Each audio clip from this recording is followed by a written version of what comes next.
What happens when the thing you've barely dared to dream for actually comes true? How does it change you when what you've been believing for and almost given up hope on finally becomes reality? The Redefining Possible podcast spotlights guests with stories of insurmountable odds who have witnessed the impossible become possible with God.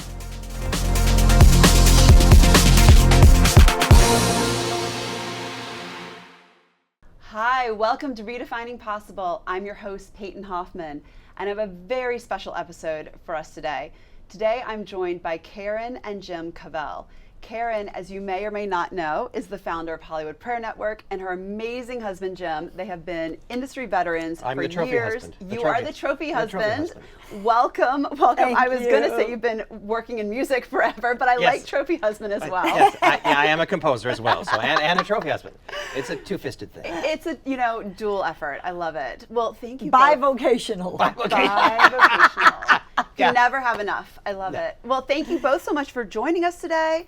And I am so excited. We're going to jump right into it. So today, all right, let's do this. We are talking about redefining possible in marriage today. And I am so excited for this episode. I have notes. We may not even get to it, so that's fine. But take us back, for those who do not know your story. Take us back to the beginning. How did you all meet, become friends? Just how did that come about? I mean, 40 years ago. Actually, 15,199 days we've been married so far today. And it's counting the days. 15,199. He does. He knows every day. It's crazy. Oh. So we both, on our own, without knowing each other, ended up at USC. Okay. And I was producing the musical on campus, Pippin, and I needed a musical director. So the director and I put out a casting call, and Jim showed up to be the musical director, and we interviewed him. Michael and I were sitting on washing machines in the laundry room basement of a dorm, and he was sitting on the dryer. In the hot seat, basically. That's right. In the hot seat. That would be the hot seat. And basically, I saved her show. No, I gave him his first job. It's a matter of perspective. And we were, from that point on, we were platonic friends for 6 years. Okay. We worked together. Never dated, never. No, we became best friends. I love but that. It never crossed our minds that we were interested in each other. So we did shows together. He found out that I had just become a Christian a couple years before. Okay. And so he started, we decided to go to church together. Yeah, right, yeah. Mm-hmm. And then he would make lunch after church. And then he started discipling me without me realizing it. Oh. That was very unintentional. It was, but I was pretty stupid because the book was called Disciples Are Made, Not Born. And I didn't notice that he was discipling me. But you were just, it was very much like my sister. Yeah. You were very much in a sister and a brother-sister kind of thing like that. Yeah. And we were very focused on our careers, very motivated because I was doing this music thing, Karen was doing her producing thing. Right. And so we worked together, we did shows for many years, and then I went out of town one weekend and I had her pick me up from the airport. And when she picked me up from the airport, she's driving me back to my studio, which is on Hollywood and Highland Boulevard. And I said, I missed you while I was gone, like a friend. And I said, I missed you too, like a friend. And I broke into a sweat. Wow. And I thought, what just happened? Oh my gosh, something just switched. So I was quiet and I drove him to his office in Hollywood, and then I drove home, and then I thought, I've got to call him. Something just went wrong. And so I called him up and I said, we need to talk. Okay, what are we going to talk about? I don't know. All right, okay. So I drove back to his office, and we decided to take a walk around Hollywood. So we took a walk, and we decided very maturely that we were falling in like. But we didn't know if we wanted to. I don't have time to have a girlfriend. You got to call her up on the weekends. You got to take her out. That's a lot of work. That's a lot of work. I was afraid I'd have to start making him chocolate chip cookies. And I don't know how to do that. And Domestic Karen. Oh my gosh. That's right. Yeah. And so we decided we were going to put these feelings on hold. Wow. We were not going to deal with it, and we will renegotiate in 6 months. So wait, at what point in your friendship was this? This was 6 years in. This was the full 6 years in. Okay. Well, 5.5. Yeah, maybe 5, I don't know, something like that. Yeah. So we decided, okay, let's not wreck what we've got. Yeah. We kept being afraid we'd wreck it, and we didn't want to do that. So we said 6 months from now, we'll do it. But we forgot. 3 months before this conversation, I found bargain airfares to Hawaii. And we had a good friend from college who lived in Hawaii with his parents, a big house on the island. So I bought 2 round trip tickets, $99 each. Oh, that's amazing. And wow. we decided to go to Hawaii. So 3 months after this conversation, to try not to like each other, Oh my we're goodness. flying to Hawaii together. As friends to As friends. see To another see another mutual friend See another at his mutual parents' friend. house. His parents' Totally house. nothing. Yeah. But we got on the plane and I thought, oh no, I feel like This is a bad idea. oh. So we get to Hawaii, and Larry, our friend, said, oh, we have to work tomorrow. We'll meet you for dinner. And we said, great, we are so tired. We were going like mad with our careers. We're just going to go to the beach and take a nap. So we go to the beach and we take a nap. And we fell asleep there, and then I woke up and I leaned over and I said, and this is just like yesterday. I leaned over and I said, I'm just afraid this is going to wreck it. And I said, me too. And I looked at him and he kissed me. And that night we decided to get married. Which was Every time clearly, I hear this story, I go nuts. It's the it was great- it's clearly, the it was best. obviously a great kiss. Oh, yeah. I mean, there's that, but it's just, I love this because, you know, you hear everyone's story is different. Everyone, and especially couples the Lord brings together. Yeah. It's so amazing because you all already you'd done everything you would have done in dating, but in friendship. And so Yes, the we good, were the bad. we were best friends. We called each other pal. Now the weird part was after we realized, oh my gosh, we are falling in love. We didn't like the idea of being boyfriend and girlfriend. Yeah, That was I so, know. Doesn't feel right. It was Yeah. so We're It's awkward. still going to be non-traditional. So we get kept that. calling each other pals. We Yeah. were pals. Then we got engaged, and we're like, oh, fiance. I just call her that my is- betrothed. That- She's my betrothed.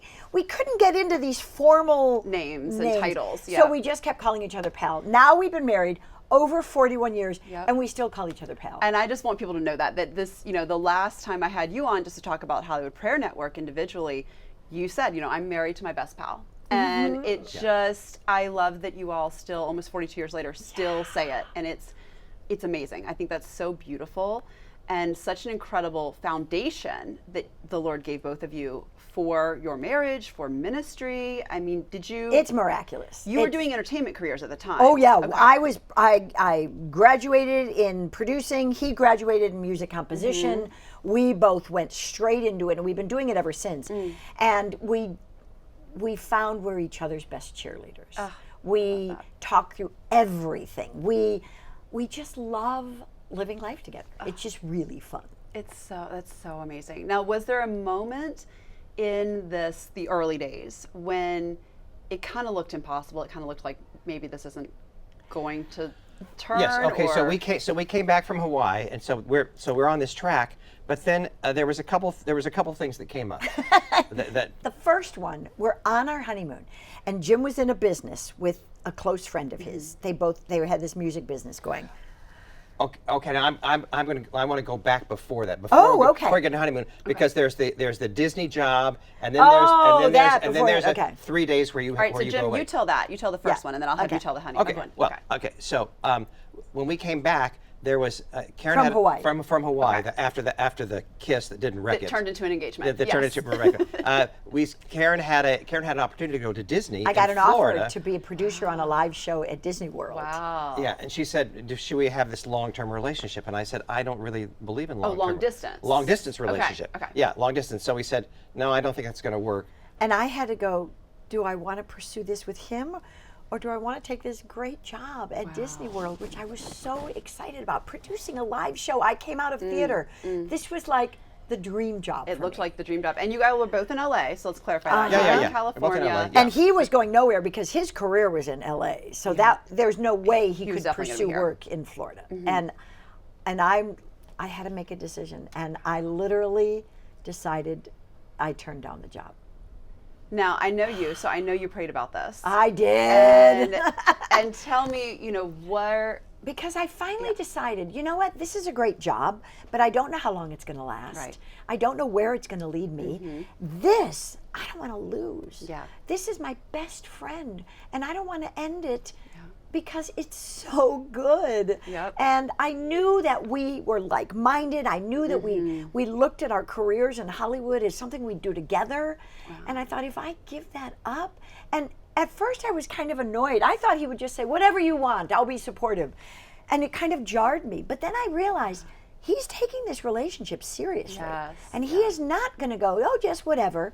He really felt like this is something he wanted to completely commit to. And I was giving him an offer not to. And I don't think and it sounds like this ended up being a test, honestly. I in a lot feel of like it ways. was from God to go, where Well, are you yes, two it, going? It was certainly Yeah. the first test. The second test was Karen felt like she needed, at one point she felt like, I need to go away for 3 days and just be away from you and just see if, okay, God, is this exactly the right thing you want for me? So so she said, okay, I'm going to take 3 days. We're not going to talk. She's going to go off. I'm going to go and I'm just going to wait. Going to be with God and say, just confirm to me that this is the right thing. Because I had been moving forward like, this is fun, it makes sense, this is perfect. But I didn't really get any confirmation from God that I should commit my life to this person. Right.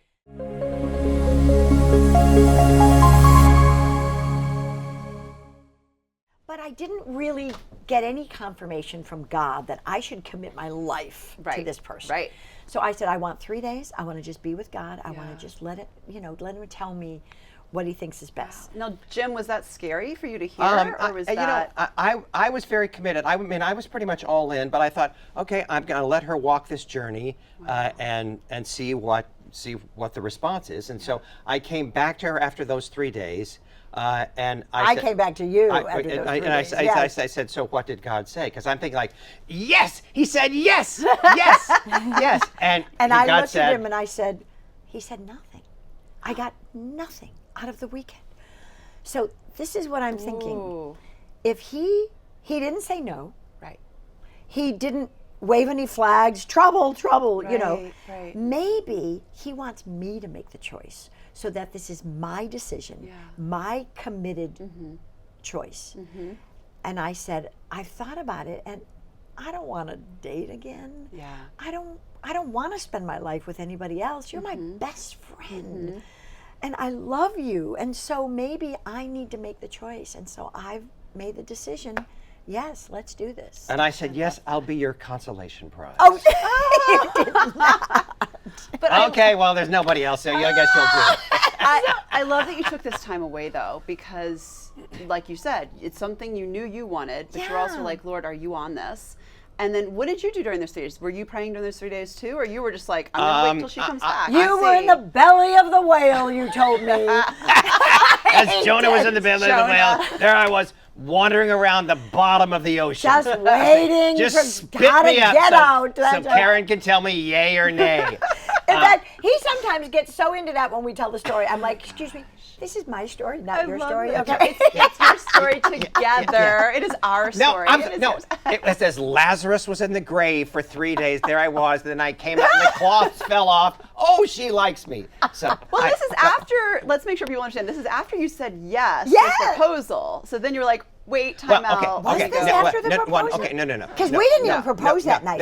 We decided to get married. Okay. Now, the proposal, the proposal is a very specific, I decided, we're all in, then the proposal was like that was after this weekend away. Oh, wow. Yeah. So you talked and mutually said, we're going to get married. Yes. But there wasn't like an actual proposal. No actual proposal. No. Okay. In fact, I was a problem a few times. I came to him another time and I said, I don't know.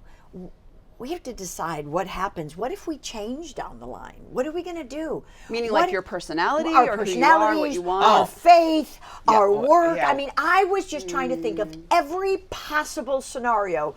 Can we handle it? What could make this go wrong? Yeah, Karen, so Karen had grown up in a Catholic background. I'd grown up in a Southern Baptist background. So we were coming from different backgrounds. Places. What if you become a raving lunatic Pentecostal? What is going to happen? Not that all Pentecostals are raving lunatics. No. I mean, we just sort of go through those scenarios.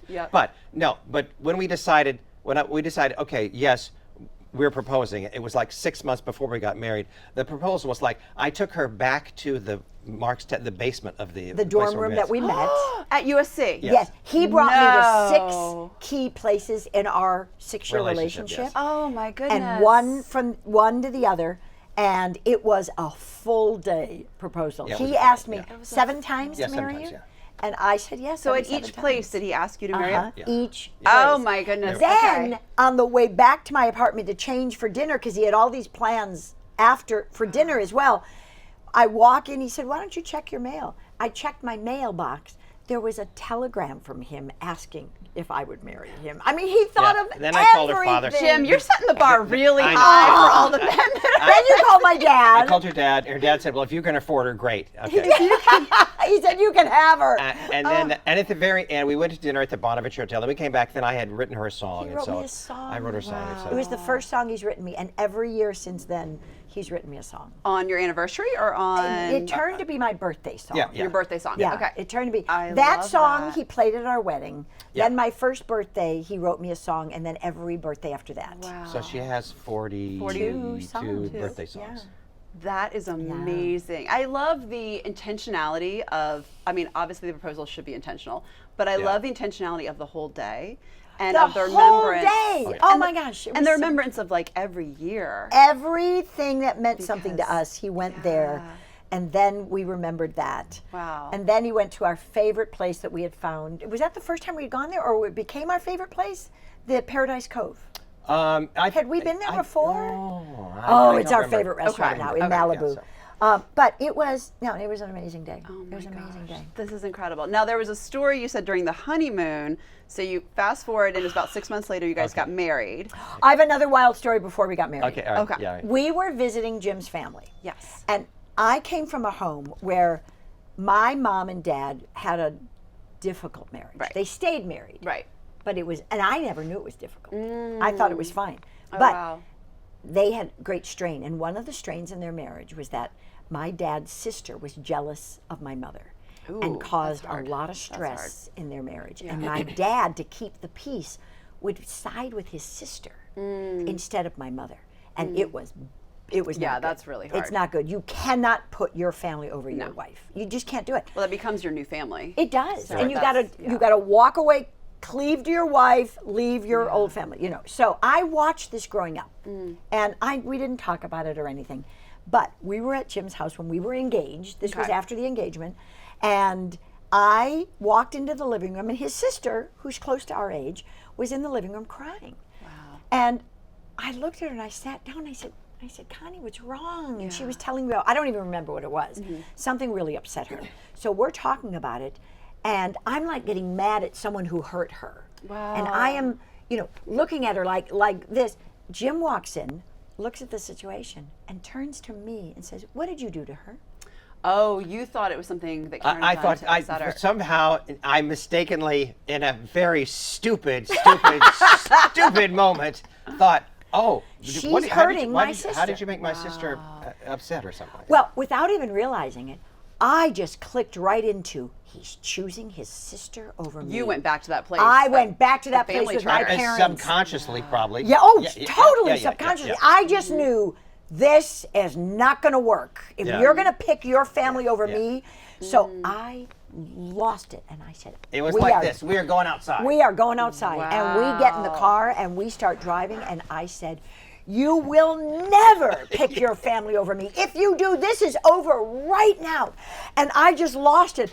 And he's looking at me like a And he deer has caught in the no headlights. idea where this is No coming idea. from. No idea where it's coming Wow. from. Wow. And I said, "You will never pick a family member over me." And he's like, "Okay, got it, okay." No idea. Years later, we figured it out. Yeah. Because we start talking through our family backgrounds and stuff Yes. like that. And so we could laugh about it later. But he never did it again. Well, He got and it. one of the things that I've seen the Lord do in marriage is that really he's bringing together is he will use you all, like each other, to bring up the triggers, to bring up the Yes. wounds, to bring up the things that still need healing. Obviously, that was a place that still needed a bit of deal. Oh, of yeah. healing. Uh-huh. And know he what? used both of you for each other for that. to That do is so wise, and I didn't mean to cut you off, but you're okay. literally, we are very clear with people. When you get married, you get married because you love each other. Right. God has you get married for the purpose of you help the other person become more Christ-like. Yeah. And Yeah. in that process, the good comes out and the bad comes out, because you have to get it out. You have to Yes, deal with it. yes. But you're in a safe relationship where you can do So it's that. safe to do that, It's yes. not going to be like, okay, if you act weird, we're done. You've got that vulnerability where you can do that. But You are bad my stuff, you are my relational exorcist. Bring up- well, You're pulling out the past, pulling out the demons. Get that demon out. I think of she it hit as me a like couple times, like- gardening. It's like you're like some of it can be done in friendship. You'll is see so each much other's sweeter. Yes, weeds. gardening. Let's call it gardening. I like that. So Trimming. You could Relationship. I'm talking hacking, and she's I mean, you did have a very strong response to that one. So Really? it might It have was felt like that. It might have felt like that. But I think of it as gardening and weeding things up. It's the Yeah. Lord kind of brings people together and says, "Okay, now we're gonna start to gonna- pull some things up." Yeah, we got to get the weeds out of this. Let's get Yeah. the flower to blossom. Exactly. And that needs to be. I love that. It so, is. It's so tell so me, true. okay, the honeymoon story. So Okay. get married, and then there's is an issue, or there was Well, something that now happened we're at the honeymoon? totally in. We've gone through all of the premarital. Is this right? Should I? We are totally in. We go on an amazing honeymoon. Oh, I love And that. during our honeymoon, his business partner decides that he wants to do his own business without Jim. During the honeymoon, while During you're the gone. honeymoon. You pretty much, yeah. So we get back, Ooh. and Jim's out. He's got no work. Now, before our honeymoon, I quit my job working with an executive producer because I was going to go independent. Oh, Jim's wow. business was going really well. I wanted you're to like, be "We're an good." independent producer. We're good. I quit my job. We had our marriage. Everything was Mm-hmm. great. And we come back. He's got no job. So you both don't have a job right now. Nothing. Yeah, We not had a thing. nothing. And to make it even worse, because we were broke building our business, Absolutely. we put our honeymoon on a credit card.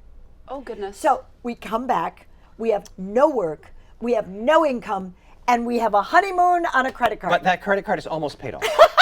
I was going to say almost 42 better. years later. Yeah, Dave Ramsey would have a field day about Oh, that. I will not go there. Yeah. Yes. Oh my gosh, we did not good things like That's- that. But so here we are. Literally, we get home, we find out what went on, and we went into the living room and got on our knees at the sofa. It became our prayer couch. Oh, I love we this. started praying together. We got mouth sores. It was so tense. But we're like, okay, we're doing this together. And it started such a strong foundation of us praying together as a couple. Instead of having this divide us, this brought us together. It love that. brought the Lord right into it. Yeah. And that's the only way we survived. The only way you got But through it. what it did was start this amazing foundation of prayer.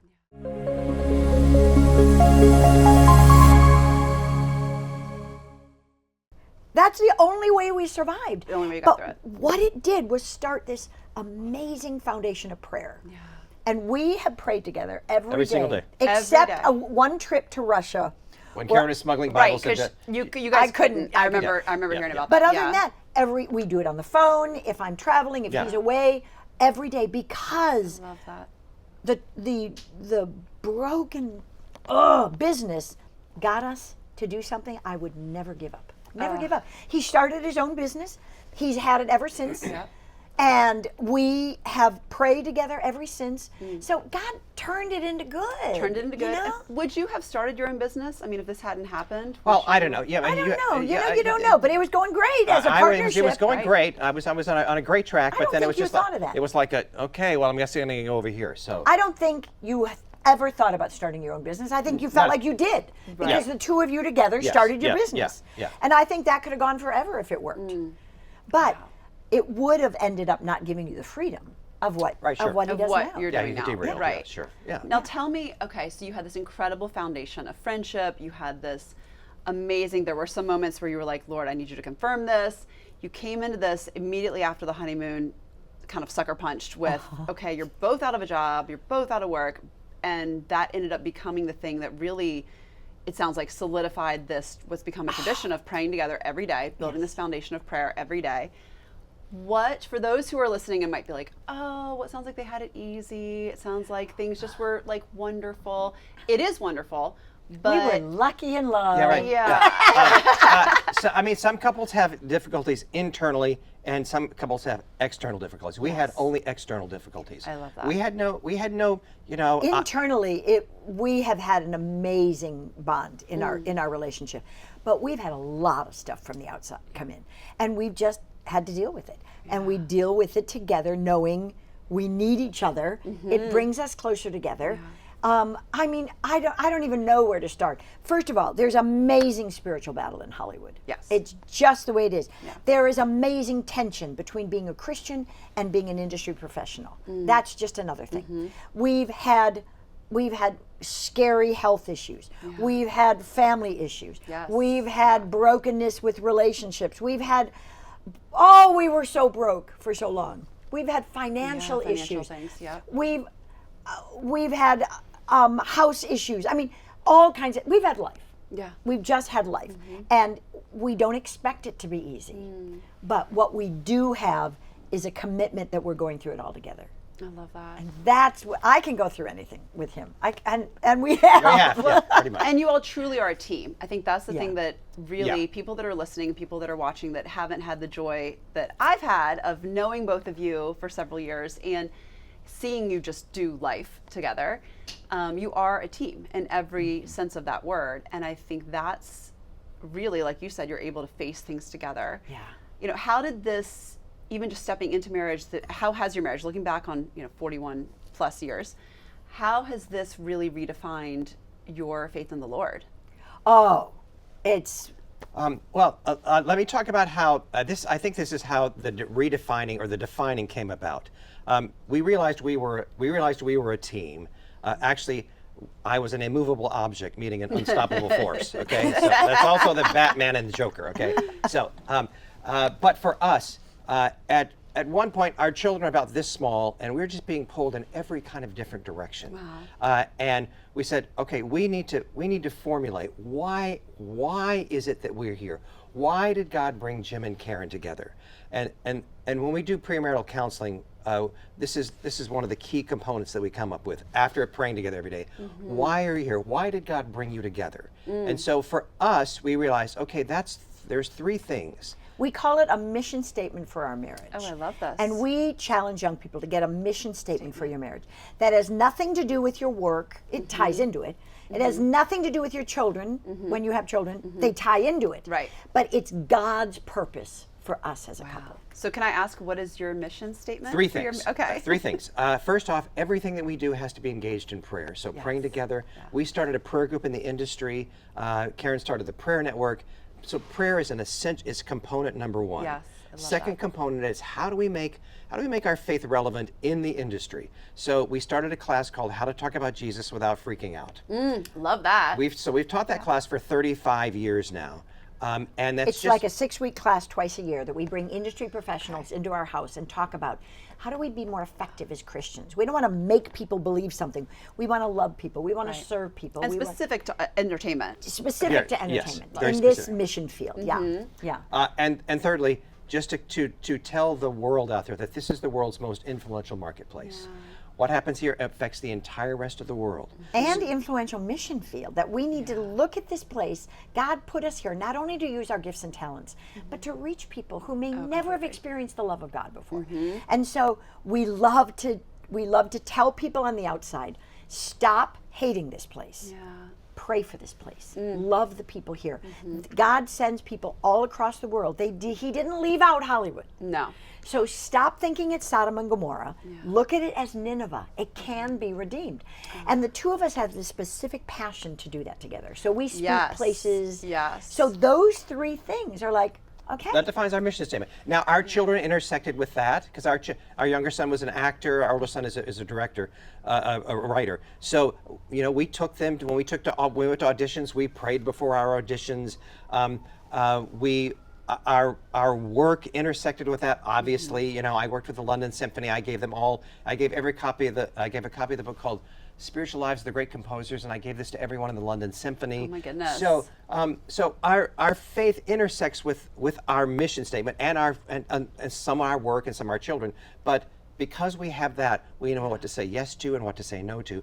And after our children are out of the house, we still have our mission statement. This is why God brought us together. And every couple needs to have this as okay, why did God bring us together? I love that because it really, thinking of a mission statement in business, it is, very clear on this is why we exist, this is what we're here for, and we have individual mission statements and purposes that the Lord's brought us in. But what I love about this is the intentionality of saying, okay, I mean, first of all, you're very well aligned in just where your passions are, what the Lord has gifted you all with. But also, okay, what is the purpose of us coming together? Like, if that could be a word for it. Exactly. What is the purpose? Yeah. Yeah. Yes. If we know the why, the how-to you can find out on YouTube. Okay, the how-to, how to be married, how to have a sexual relationship, all that's on YouTube. But the why, this is the key. This and is it's the key. strategic. I think that's the biggest thing. It's strategic. And it's lifelong. And it's lifelong. We don't lose this till our last breath. Yeah. And so it propels us forward. There's so much more to do. There's so many more opportunities. Well, and it's going to be something that's bigger than both of you, which I think is really. Oh yeah. That's why we need him. That's why, yeah. And so tell me, okay, figuring out your mission statement, because it sounds like that wasn't something you went into marriage with. It was something that you discovered. Okay, we discovered that. Just like, and this is another crucial, I think, element to understand. When Jim and Karen got together, we were best friends. We were good friends, and we chose each other, and we became soulmates. Yeah. We did not find our soulmate. Yeah. We were Jim and Karen, and here we are. And we become soulmates. So I think when you think like, oh, I need to find my soulmate, you're never going to find your soulmate. You're going to nurture and discover your soulmate. Yeah. You become that. Yeah, you're going to become a soulmate. I love that. That's how that happens. Yeah, it's really it's better with the pressure of a lot of people getting married to not go, I've got to find my soulmate, but can that person possibly become my soulmate? I love that so much. And really, all of this, just thinking back to how this redefined what's possible for your lives. I mean, it's shifted everything. Oh, everything. Yeah. I had no idea marriage could be like this. I had no idea. But I wasn't one dying to get married. Right. I wasn't one where my life was defined once I got married. Right. I loved my life. I loved what I was doing. Yeah. I had goals and plans and dreams. And then miraculously, I found someone that I get to do it with. Do all of the goals and plans and that's dreams. like beyond what I imagined. And we even joke and say we have an enabling relationship. Yeah. We're very ultra codependent. Because we do everything together and we love it. Yeah. And we have so much fun together. And we're the first ones we go to. And we know some people say, oh, you need a best friend outside of marriage. I'm like, yeah, I love my friends outside of marriage. But this is my best friend. It is. I mean, and that is I think that's the dream, when you have someone that is, well, at least I would think it's the dream. It's when you have someone that is your best friend, you're doing life together, and you already want to do the same things together. So I think you're not forcing, you're not being like, hey, Jim, I want to do this, and, kind of forcing that to happen. It's you both already have the same heart for the people of LA, you have the same heart for the people of Hollywood, you had that as friends. Yeah. So I think that just foundation is something that to me I look at and I say, look at how the Lord was aligning this all along. Like how you both already had the same heart for people and this industry in different aspects of it. Yeah. But you already had that. It wasn't like you were a square peg, round hole trying to force that to happen. Now I do want to say, we're not perfect. We argue. We don't agree on everything, but there was a great. There's a great quote from Ruth Bell Graham, Billy Graham's wife, years ago. She was being interviewed by some big person, and they said, you and Billy seem to have such an amazing marriage. You agree on everything and everything you do together. And Ruth Bell said, oh, no. We do not agree on everything. Because if we did, one of us would be unnecessary.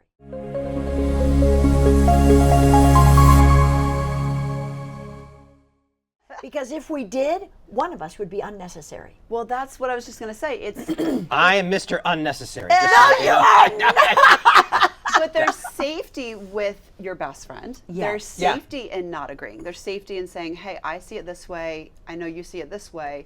Let's talk about it. And sometimes let's argue about it. Or let's argue about it. Right. Yeah, we both do have our own autonomy. There's sometimes where I say, Karen, you got to take the lead on this because this is not my pay grade. And I'm like, you got to do this. I can't do this. So we work it out, and mostly peacefully. Sometimes I'm not as peaceful. I have a strong opinion, and I don't hold it back. Yes. Um, But we've never made a decision in our marriage that we didn't both come to the same conclusion. Yeah. I love that. We the unity wait of that. and Yeah. we and we don't even say we need to wait on this. We just know, you know what? We're not going to do this if we're not both in agreement. You It's don't just rush not it gonna either. happen. Yeah. Yeah, Yeah. yeah, it's not Yeah. going to happen. I love that. So we just know when we both go, yep, that sounds good. Then Well, and there needs to be, there's so much power in the unity. So I'm big on that. And Big there's, on that. And I'm one of those people that's like, if I hear something and the Lord hasn't confirmed that to me yet, I'll wait. And I'll be like, all you right, just Lord, wait. You just back off a little bit. if Yeah. this is your thing, I need you to confirm it to me. And he will. I mean, He if it's it, will, and he Every time. does. He does. Every time. Just like you're right. Just like with the Lord. If you don't get that sense, you back off a little bit. Like I didn't with marriage. I had to really take time to figure out, is this right? Is this really what I want to commit to? Because there was no way I was going to be in any position to divorce. It was No. not even a word. Yep. We call it the D word. We don't say it. We don't think about it. We don't even make it an option. Yeah. And so I took getting married really seriously. And it's the same thing with big decisions. I don't want us to walk into a decision where one of us is pushing and the other one doesn't. It's going to end in disaster. Right. You have to both be all in. We or have you have to to. say maybe this isn't for right now. Right, and- let's wait. Yeah. I love that. And tell me, okay, so Jim, for you, was there a moment that you felt like the Lord really confirmed this, or all along? Or About was our marriage? Yeah. Good question. Yes. My So mother. I heard Karen's. Yes. but- My mother said, "Do not let that girl get away." there we go. The wisest voice can sometimes be our mother's. That's right. The mother said, "Do whatever he says to Jesus." Okay. So that was my confirmation. Your confirmation was like, Probably. do not let this one. Don't let this girl get away. You So, yeah, I mean, and still in our journey, in our spiritual journey together, there's still things where we get advice from other people, we pray, and then we just do what we think we need to do. We don't hear out external voices. I would love to get a note from God. I don't think we even I don't think we even necessarily get what I would call a confirmation in our spirit. We just we trust God give and then everything we to go, Him. and we go do it. And then we do it. Because people are always saying like, how do you know? And especially in the entertainment industry, how do you know what is the right thing to do? Did God tell you to do that? Did you? Where do I get my script? How do I get all these things? And I say God's will is very clear. It says in 1 Thessalonians, rejoice always, pray constantly, give thanks in every situation, for this is God's will concerning your life. So then everything else can be on the table. So if you do that, if you seek first the kingdom of God, or as St. Augustine said, love God and then do as you please. Okay, so And love we God. kind of live that That's way. We pretty give much it. everything to Him. We pray about everything. And then we don't get oh, God told me we have to do this. Right. We just get a sense of, you know what? We make a choice. God's going to bless it regardless. If it doesn't turn out, that doesn't mean we made the wrong choice. Right. And some people clearly do. Some people clearly get, external message, directions, I mean, miraculous signs. And that'd be cool. Yeah. But that's not our relationship. And we just sort of stumble forward, and I think my best illustration for this, and this is in our marriage as well, people say like, well, God, what do you want us to do? What do you want us to do? And it's just like, we took our boys to Disneyland. We would get in the front gate of Disneyland, and here we are. And I'd say, "Okay, boys, where do you want to go?" At no point did they ever look back at me and say, "Well, Dad, where do you want us to go? Where do you want us to do? Where do Tell you us want what to do start? next. What We're do at I do? Disneyland." Well, I just want to do what you want me to do. We're at Disneyland. Do you want to go to Toontown? Do you want to go? Where do you just go? Right. And so I think that's what God is telling us to. Jim and Karen, just go and see what happens. And I'm with you. Yeah. Well, and it's easier for him to redirect someone on the way than it is to get them to get started. Yes. So I have found that to be true in my life and other You people's just lives. jump in. Take a step and he can redirect you if you're off path. That's it. But It's like Indiana Jones on the cliff, stepping off. He has to step off before the stair shows up. Yes, I love and it. then he can step on it.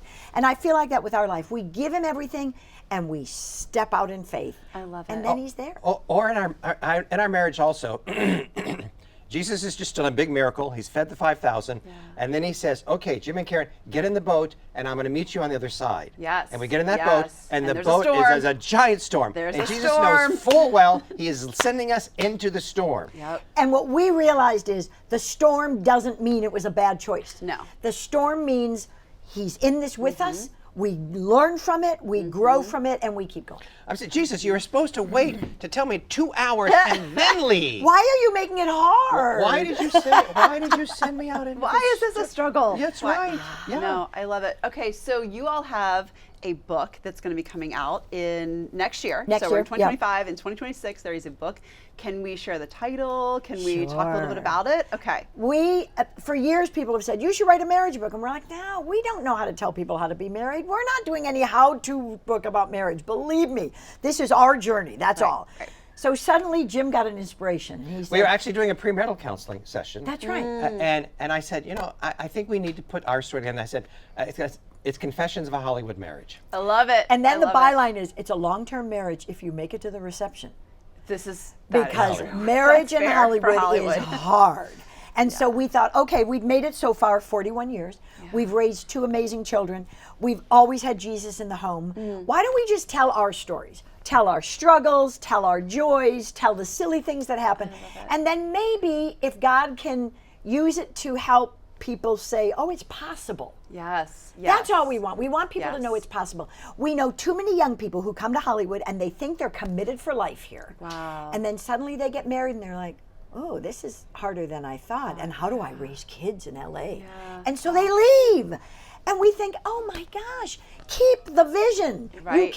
You can have a family, you can raise kids, you can be married in Hollywood. And you can have a fabulous marriage. A fabulous Right, yeah, marriage. yeah. Oh my And gosh. so the book is set up as in kind of screenplay format. It's Jim, Karen, and the narrator. So it's in screenplay format, and then all the chapter titles are When Harry Met Sally, The Proposal, The Different Wedding Planner. movie They're titles. all I movie love titles. it. So I love mission it. statement: Yes. Mission Impossible. Mission Impossible. Well, now, speaking of Mission Impossible, what advice would you give to younger folks that are, like you said, either watching this online or they're listening in, maybe they're in LA locally, and they are asking, like, how, is it possible to believe for an amazing marriage? Is it possible to believe for, being able to be with your best friend? And, what advice? I know both of you, I want to hear from each of you on that one. So whoever wants to go first. Okay, I'll go first. If you have a desire to be married and you're seeking God, He gave it to you. I love it. So if He gave it to you, you hang on.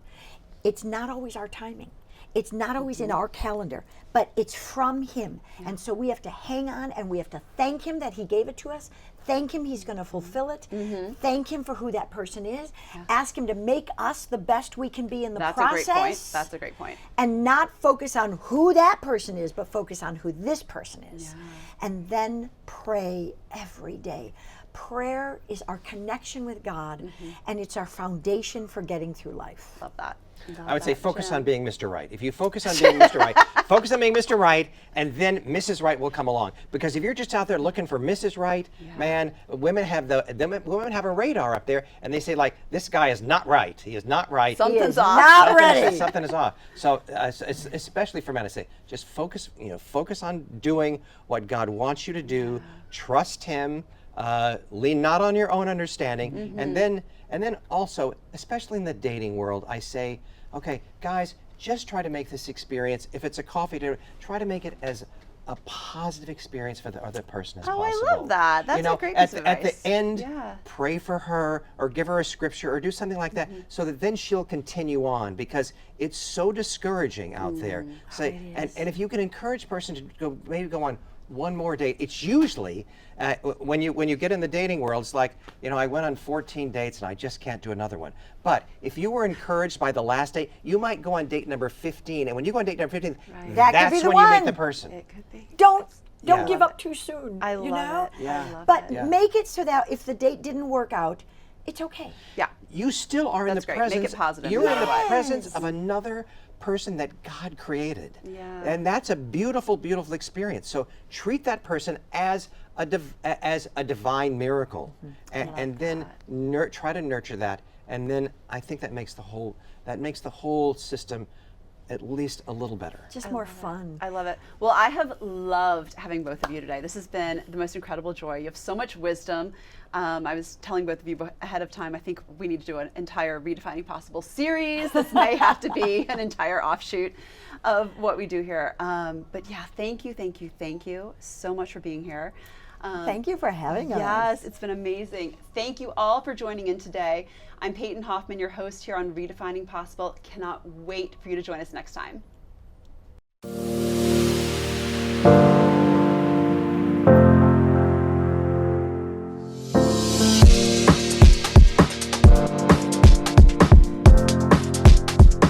What happens when the thing you've barely dared to dream for actually comes true? How does it change you when what you've been believing for and almost given up hope on finally becomes reality? The Redefining Possible podcast spotlights guests with stories of insurmountable odds who have witnessed the impossible become possible with God.